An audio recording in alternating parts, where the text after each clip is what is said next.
بڑا نازک موضوع ہے، کہتے ہیں کہ بڑی باریک سی دھار ہے یہاں اس پہ بات کرنے کا۔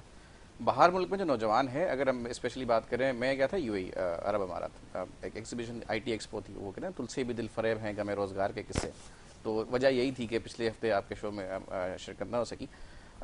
وہاں پہ بھی ہمارا ہی نوجوان موجود ہے، پاکستان کا ہی نوجوان موجود ہے، ہمارے پڑوسی ممالک کا نوجوان موجود ہے۔ بات ہو رہی ہے فکر کی اور سوچ کے فرق کی، تو وہاں پہ دیکھیں نوجوان کو سب سے پہلا جو تاثر اس کو ملتا ہے وہاں پہ، وہ یہ کوئی سمجھتا ہے کہ وہاں پہ اس کے پاس ایکول اپرچونٹی ہے گرو کرنے کی، نظم و ضبط ہے، ڈسپلن ہے۔ وہاں پہ ہر بندہ اپنے کام کے ساتھ کنسرنڈ ہے، اس کو پتہ ہے کہ میں اگر پروگریس کروں گا، کام کروں گا، محنت کروں گا تو میں سروائیو کروں گا، ورنہ میں نہیں کروں گا۔ وہاں پہ چاہے وہ کارپوریٹ کلچر ہے یا کسی بھی قسم کا کلچر ہے، وہاں پہ کوئی بھی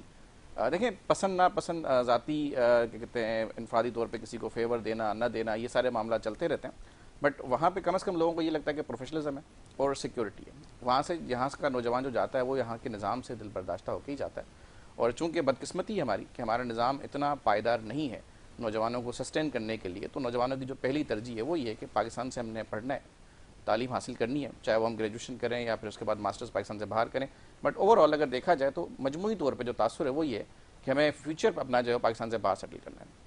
ایک ریت چل پڑی ہے کہ پاکستان سے زندہ بھاگ، اب اس کے پیچھے جو محرکات ہیں وہ یہی ہیں کہ ہمارے پاس کوئی سسٹینیبل نظام نہیں ہے، ہمارے پاس کوئی اتنے مؤثر قسم کے اقدامات نہیں ہیں نوجوانوں کے حوالے سے کہ وہ اپنے فیوچر کو یہاں پہ ڈیولپ کر سکیں، حالانکہ ہمارے پاس ٹیلنٹ کی کمی نہیں ہے، کہتے ہیں ذرا نم ہوتی ہے مٹی بڑی زرخیز ہے ساکی، ہمارے پاس ٹیلنٹ کی کمی نہیں ہے، ہمارے پاس ہر فیلڈ میں ہر شعبے میں نوجوان جو موجود ہے ان کے پاس ایکسپرٹیز ہیں، اسکلز ہیں، یہاں پہ نوجوان ایجادات بھی کرتے رہے، آپ نے دیکھا ہوگا کسی نے گاڑی بنائی، کسی نے کوئی سافٹ ویئر بنایا، کسی نے کوئی اپلیکیشن بنائی، بٹ اس کی پذیرائی یہاں پہ نہیں ہے۔ جب آپ کو پذیرائی نہیں ملے گی، میں اگر اپنا پوٹینشیل بیٹھ کے کسی جگہ پہ ضائع کروں گا اور میں دیکھوں گا کہ مجھے کوئی اپریشیٹ نہیں کر رہا، بجائے اس کے کہ مجھے اپریشیٹ کیا جائے، میرے کریڈٹ پہ کوئی آ کے میری فائلوں پہ اپنا نام چپکا کے کوئی اپنے نام پہ کوئی جھنڈے گاڑ لے گا، جی تو جی میں تو خود کو انسیکیور فیل کروں گا۔ جس انوائرمنٹ میں میں خود کو انسیکیور فیل کروں گا وہاں پہ میں کبھی بھی سروائیو نہیں کر سکوں گا۔